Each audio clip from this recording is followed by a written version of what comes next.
हमारे प्यारे कार्यकर्ता,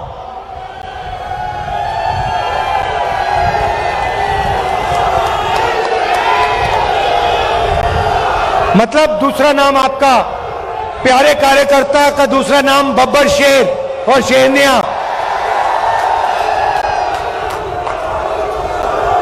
प्रेस के हमारे मित्रों,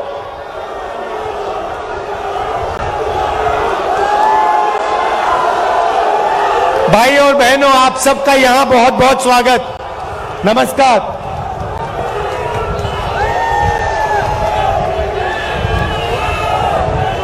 अब 112 दिन हो गए कि यात्रा कन्याकुमारी से शुरू हुई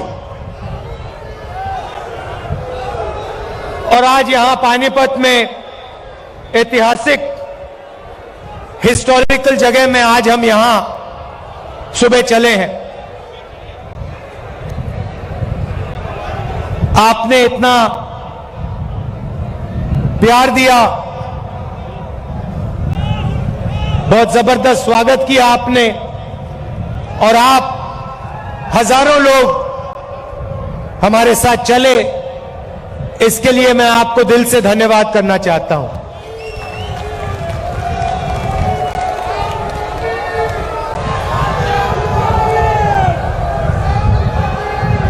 भाइयों और बहनों, एक सवाल शुरू करने से पहले एक सवाल है मेरा। हिंदुस्तान की आबादी कितनी है? कितनी आबादी है? सुनाई नहीं दे रहा। कितने लोग रहते हैं देश में?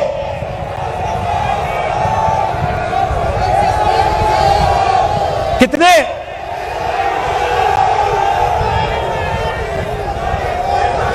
140 क्या? 140 करोड़। अच्छा, एक बात बताइए, ये स्टेज पे कितने लोग बैठे हैं? 100, तकरीबन 100 लोग हैं ना। अब मैं आपको थोड़ा सा देश की जो आर्थिक स्थिति है उसके बारे में बताना चाहता हूं। देश की आबादी 140 करोड़ लोग, ठीक है? पहला नंबर याद रखिए, 140 करोड़। अच्छी तरह सुनो। अब दूसरा नंबर याद रखिए, 100। अब मजे की बात सुनिए, हिंदुस्तान में,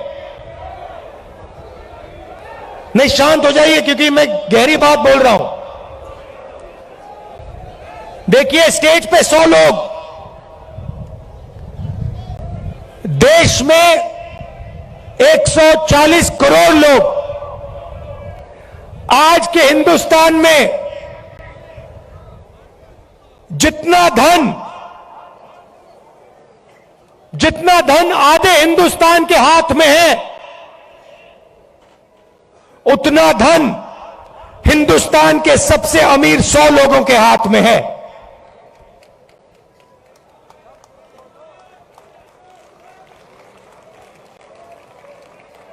जितना धन आधे हिंदुस्तान के पास है, उतना धन हिंदुस्तान के सबसे अमीर 100 लोगों के हाथ में है।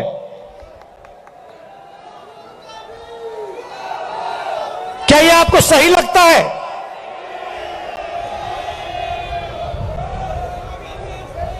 क्या आपको इसमें न्याय दिखाई देता है?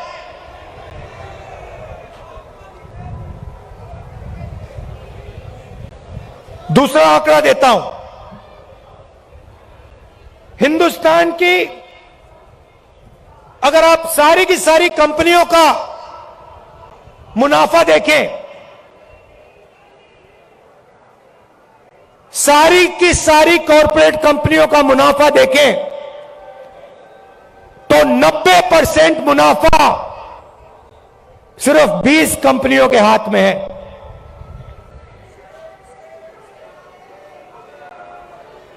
मतलब 90% मुनाफा 20 कंपनियों के हाथ में और इस देश का आधा धन 100 लोगों के हाथ में। यह है नरेंद्र मोदी जी के हिंदुस्तान की सच्चाई।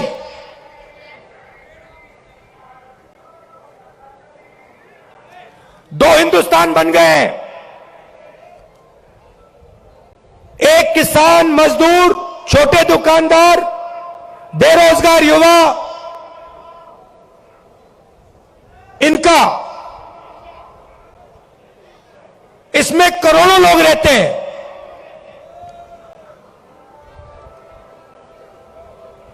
और दूसरा हिंदुस्तान 200-300 लोगों का हिंदुस्तान, 200-300 लोगों के हिंदुस्तान के पास पूरा का पूरा धन, आपके पास कुछ नहीं।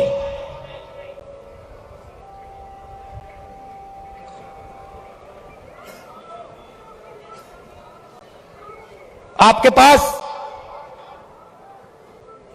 ये पानीपत में जो हवा है,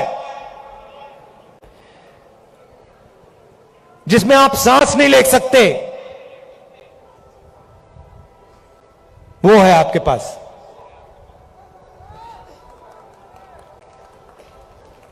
ताली बजा रहे हो भैया? कैंसर है ये।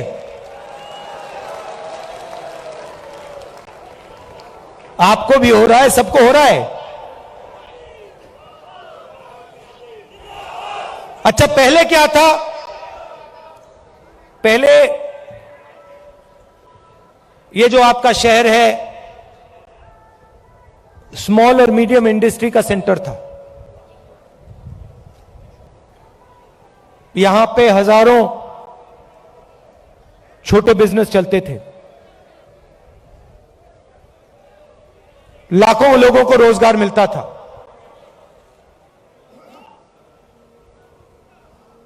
और फिर नरेंद्र मोदी जी ने नोटबंदी की, गलत जीएसटी लागू की,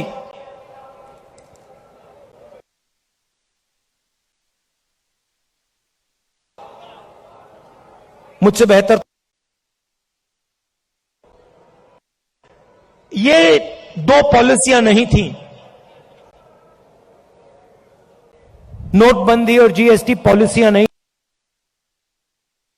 छोटे स्मॉल और मीडियम बिजनेस वालों को खत्म करने के हथियार। और ये सिर्फ पानीपत में नहीं हुआ, हरियाणा में नहीं हुआ, ये पूरे देश में इन दो हथियारों ने, जो देश को रोजगार देते थे, स्मॉल और मीडियम बिजनेस जो चलाते थे, इन दो हथियारों ने उनकी रीढ़ की हड्डी तोड़ दी, उनको खत्म कर दिया।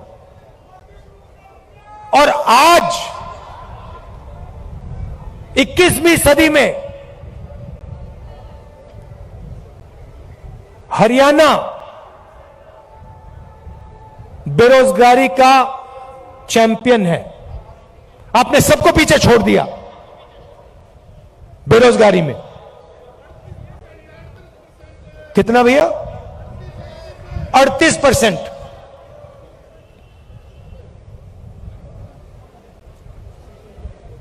खुशी की बात नहीं,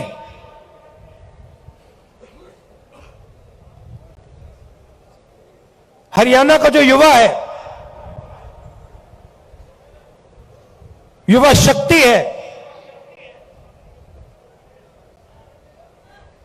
सारी की सारी जाया हो रही है।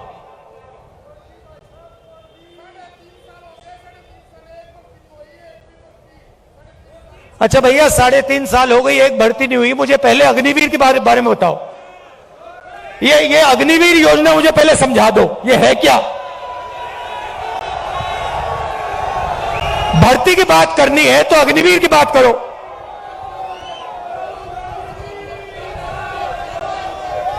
ये कहते हैं, पहले कहते हैं हम देशभक्त हैं,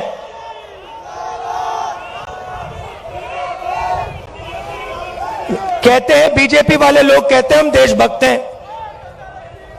मुझे इनकी देशभक्ति समझाओ। हिंदुस्तान में लाखों लोग, हाँ लाखों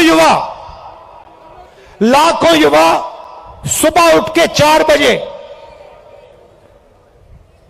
ये यात्रा 6 बजे शुरू होती है, ये यात्रा 6 बजे शुरू होती है। इसके बारे में कंप्लेंट आ रही है कि भैया इसको 6 बजे नहीं, इसको 7 बजे शुरू करो। मैं कहता हूं नहीं, मैं नहीं करता, मैं 6 बजे करूंगा। 8 बजे कह रहे हैं, देखो ये 6 बजे चालू होती है। किसान कितने बजे उठता है? 4 बजे। जो सेना में भर्ती होने के लिए रनिंग की प्रैक्टिस करता है, वो कितने बजे उठता है? 4 बजे। और ऐसे लाखों युवा सपना देखते हैं, लाखों युवा सपना देखते हैं। किस चीज का सपना? तिरंगे की रक्षा करने का सपना। और लाखों में से वो 4 बजे उठ के दौड़ते हैं। हर स्टेट में सुबह सुबह अगर आप जगो, आप इनको देख सकते हो। कभी उनको रोको, उनसे पूछो भाई क्या कर रहे हो? वो ये नहीं कहेंगे कि हम सेना में जाने की तैयारी कर रहे हैं। वो कहते हैं हम तिरंगे की रक्षा करना चाहते हैं, वो कहते हैं। अब लाखों युवा दौड़ते हैं हर स्टेट में 4 बजे सुबह। उनमें से पहले 80,000, तकरीबन हर साल 80,000 चुने जाते थे। कोई अरुणाचल जाता था, कोई जम्मू कश्मीर, कोई राजस्थान, कोई लद्दाख, कोई ठंड में, रेगिस्तान में, बारिश में। अपनी पूरी की पूरी जिंदगी बच्चे, परिवार, माता पिता, सब कुछ परे करके, छोड़ के बॉर्डर पे जाके खड़ा हो जाता था।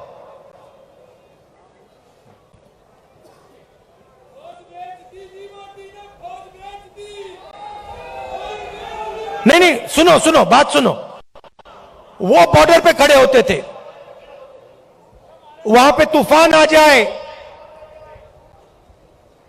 बर्फ गिर जाए, गोली लग जाए, बम फट जाए, कुछ नहीं।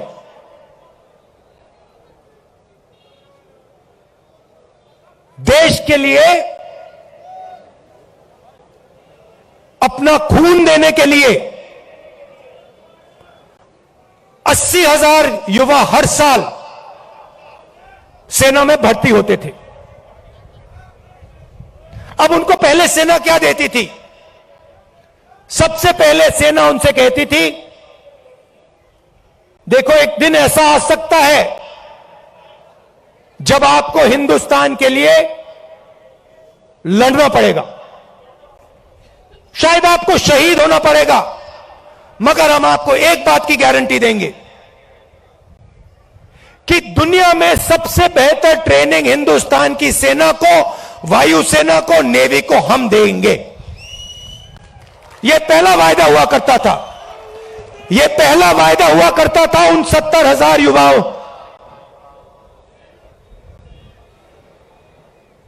आर्मी कहती थी, हिंदुस्तान की सरकार कहती थी, तुम्हें हम बिना ट्रेनिंग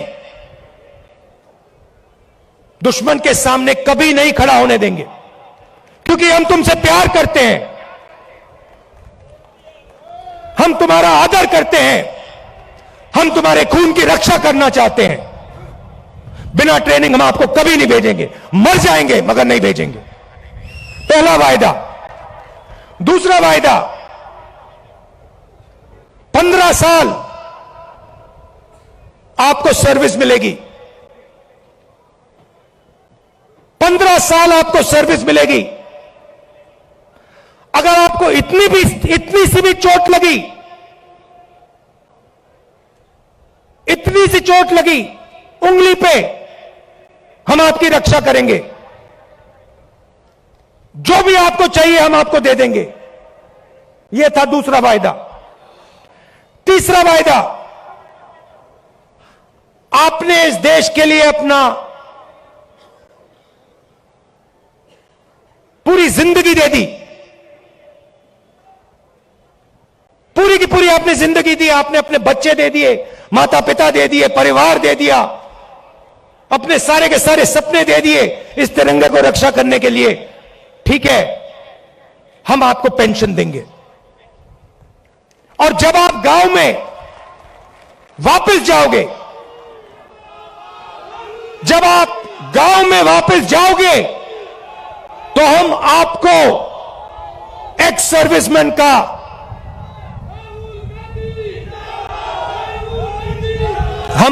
एक्स सर्विसमैन कह के हम आपको गांव भेजेंगे कि आपको वहां पे, चाहे आप शहर में रहो चाहे आप गांव में रहो, जब हिंदुस्तान की बाकी जनता आपकी ओर देखे, वो कहे कि इस व्यक्ति ने वो किया जो मैंने नहीं किया। इस व्यक्ति ने अपनी जिंदगी इस देश को दी, अपना खून इस देश को दिया, अपने सपने इस देश को दिए, और इसीलिए मैं इस व्यक्ति का आदर करूंगा, इसका रिस्पेक्ट करूंगा। ये 3 वायदे हिंदुस्तान की सरकार, हिंदुस्तान की जनता अपनी सेना, अपनी वायुसेना और अपनी नेवी के हर व्यक्ति को देती थी।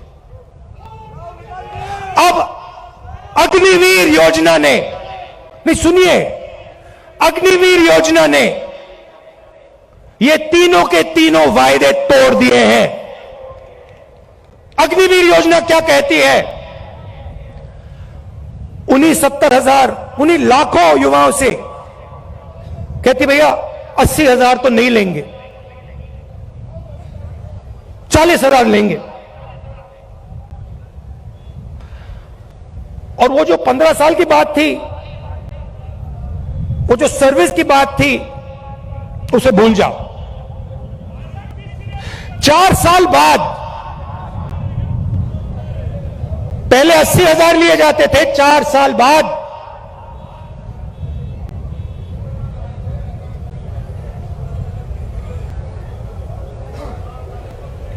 4 साल बाद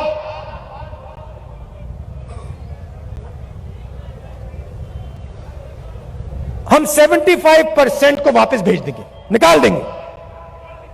बस 25% हम रखेंगे।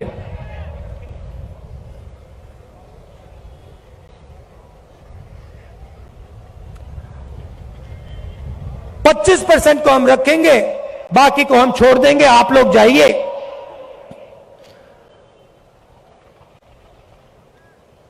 बेरोजगार हो जाइए।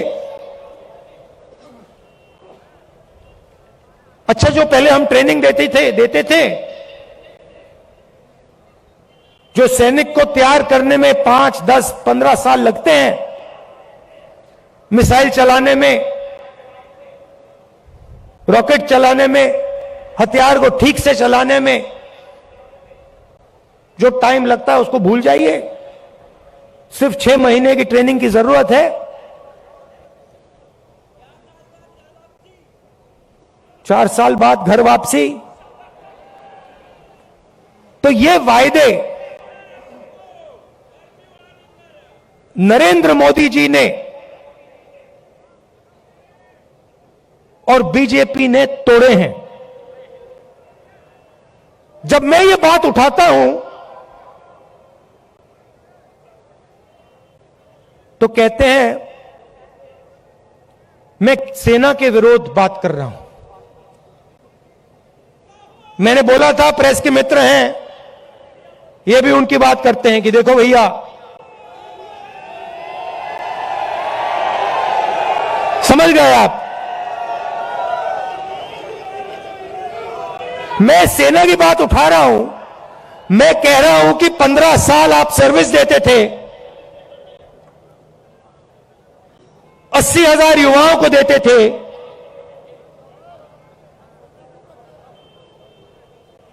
पेंशन देते थे, अब नहीं दोगे।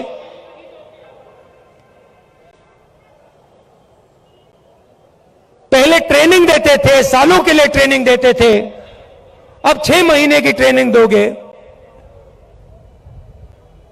अग्निवीर योजना वो लाए और मैं सेना के खिलाफ बात कर रहा हूं, मैं सेना की रक्षा कर रहा हूं, मैं सेना का आदर कर रहा हूं।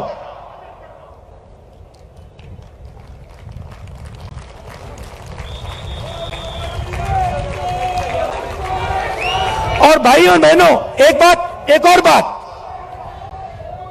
जब वो युवा सड़क पे दौड़ते हैं, लाखों लाखों दौड़े, जब उन्होंने सरकार से कहा, जब उन्होंने कहा सरकार से कि भैया ये अग्निवीर योजना हमें अच्छी नहीं लगी, हम आर्मी में देश की रक्षा करना चाहते हैं, तो फिर सरकार ने क्या किया आप जानते हो? सरकार ने कहा कि इनके अगर चेहरे कैमरा पे आ गए, जो धरना दे रहे थे, अगर इनके चेहरे कैमरा पे आ गए तो इनको कोई सरकारी नौकरी नहीं मिलेगी। और धमकाया उनको कि बाहर मत आओ, अग्निवीर के बारे में सच्चाई मत बोलो, नहीं तो तुम्हें सरकारी रोजगार नहीं मिलेगा। मैं चला हूं, 3000 किलोमीटर चला हूं, वो सारे के सारे युवा मुझसे मिल रहे हैं, सारे के सारे कह रहे हैं कि हमारा सपना तोड़ दिया, हमारा भविष्य बर्बाद कर दिया। छुपाई नहीं जा सकती बात। हरियाणा 10%, सेना को 10% हरियाणा लोग देते हैं, आप देते हो। हरियाणा का हर युवा जानता है, अग्निवीर का मतलब हर युवा जानता है, हर सैनिक जानता है।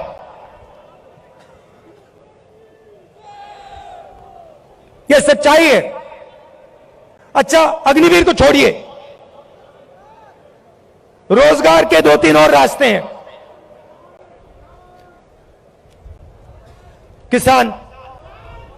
किसान के लिए अग्निवीर योजना, वो 3 काले कानून थे।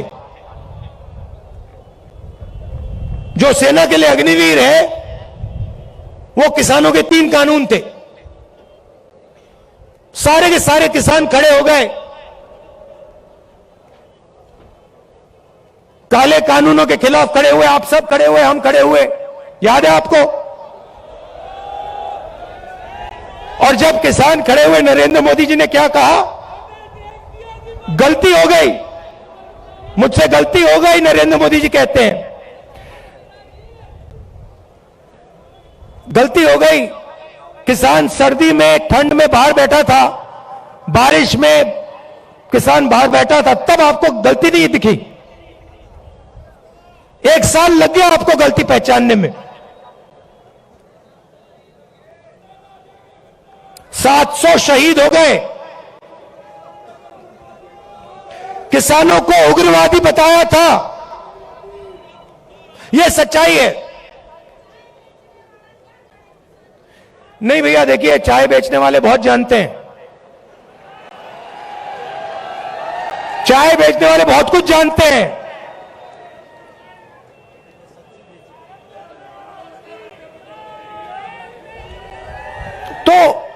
तो देखिए, फिर कहते हैं, बीजेपी वाले लोग कहते हैं, मैं आपको बताता हूं, देखिए, बीजेपी वाले लोग कहते हैं कि देखिए, ये जो यात्रा है इसका क्या फायदा है? ये यात्रा कन्याकुमारी से कश्मीर क्यों चला जा रहा है?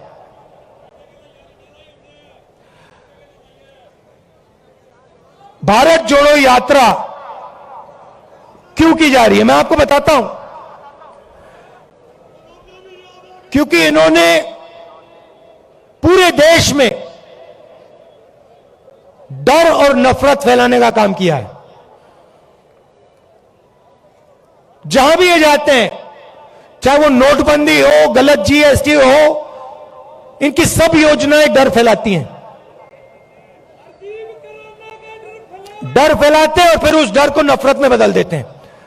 तो सबसे पहले भारत जोड़ो यात्रा ने इस नफरत के खिलाफ, डर के खिलाफ एक दूसरा रास्ता दिखाया है। इस यात्रा में कोई नफरत नहीं है, आपको नहीं दिखेगी, ढूंढ लो।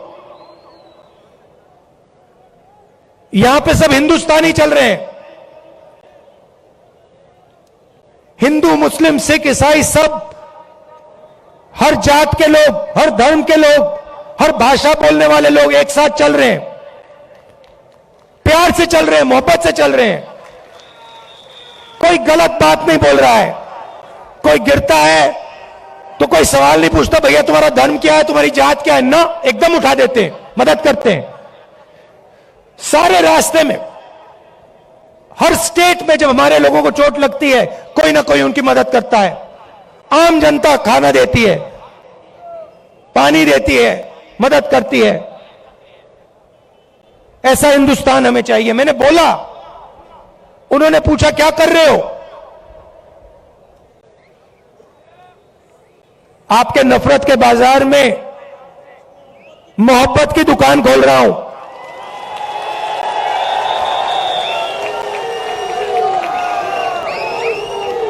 नफरत के बाजार में मोहब्बत की दुकान सिर्फ मैं नहीं खोल रहा हूं, करोड़ों हिंदुस्तानी खोल रहे हैं। आप लोग खोल रहे हो। ये देखो, मैं टी शर्ट पहना हूं, ये तो शर्ट भी नहीं पहने।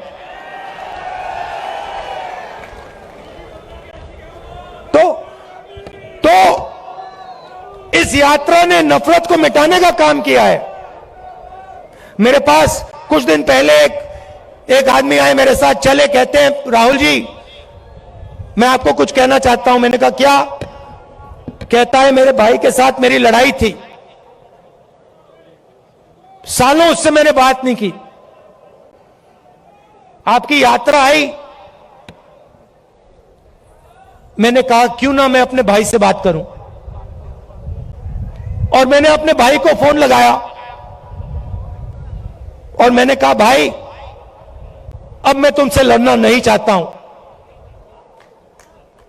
मैं तुमसे लड़ना नहीं चाहता हूं, चाहे कुछ भी हो जाए, मैं तुमसे लड़ना नहीं चाहता हूं। और उसके भाई ने उसे कहा मैं भी तुमसे नहीं लड़ना चाहता हूं। जाके वो गले मिल गए। और ये पूरी यात्रा में हो रहा है।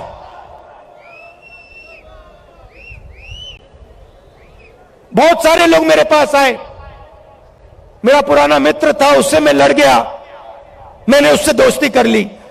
मेरा भाई था, मैंने उससे दोस्ती कर ली। तो सचमुच में ये यात्रा भारत को जोड़ने का काम कर रही। वो मीडिया नहीं दिखाती भैया, भैया कैसे दिखाएंगे बेचारे। भैया एक बात बताओ, भैया एक बात बताओ, आप देखो, आप समझो बात। आप कभी घोड़े पे बैठे हो ना?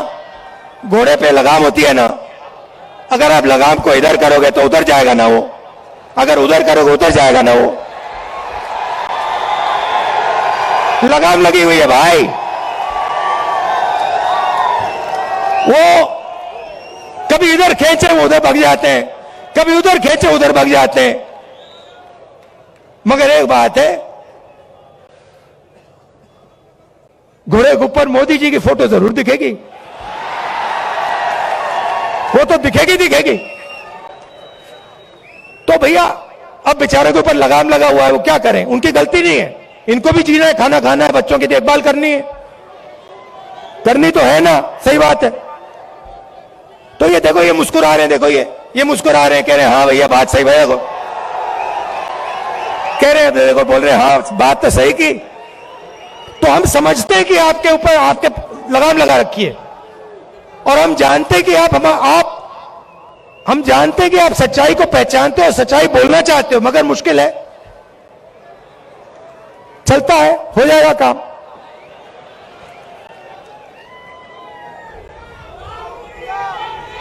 तो दूसरी बात, भारत जोड़ो यात्रा का दो और लक्ष्य हैं। एक, नफरत के खिलाफ खड़ा होना। एक हिंदुस्तानी को दूसरे हिंदुस्तानी से जोड़ने का काम, मोहब्बत फैलाने का काम, यह यात्रा का लक्ष्य है। दूसरा लक्ष्य, जो देश में बेरोजगारी फैल रही है उसके खिलाफ खड़ा होने का है। और आखिरी बात, जो महंगाई है, जो आप सबको लगती है, चुभती है। पहले 400 रुपए का सिलेंडर होता था, आज 1100। पहले 60 रुपए का पेट्रोल, आज 100 रुपए का पेट्रोल। तो उसके खिलाफ खड़े होने की यात्रा है। और अंत में, जो हिंदुस्तान की आर्थिक स्थिति है, जो मैंने पहले बात बोली, 100-200 लोगों के पास हिंदुस्तान का 50-60% धन, और किसान, मजदूर, छोटे व्यापारियों के पास कुछ नहीं। ऐसा हिंदुस्तान हम नहीं चाहते हैं। इसमें सबकी इज्जत होनी चाहिए, भाईचारा होना चाहिए, मोहब्बत होनी चाहिए। मिलकर यह देश आगे जा सकता है, किसी का भी मुकाबला कर सकता है, किसी भी देश का मुकाबला कर सकता है। तो यह हमारा लक्ष्य था। और आपने इतना समर्थन दिया, इतना प्यार दिया, इतना प्यार दिया, इसके लिए मैं आप सबको धन्यवाद कहना चाहता हूं। आखिरी बात, एक मैंने सोचा, अभी बोल रहा था तो मैंने सोचा, देखिए, आप सबके पास भाई बहन रिश्तेदार हैंगे ना? मजदूर, गरीब आदमी, बिल्कुल।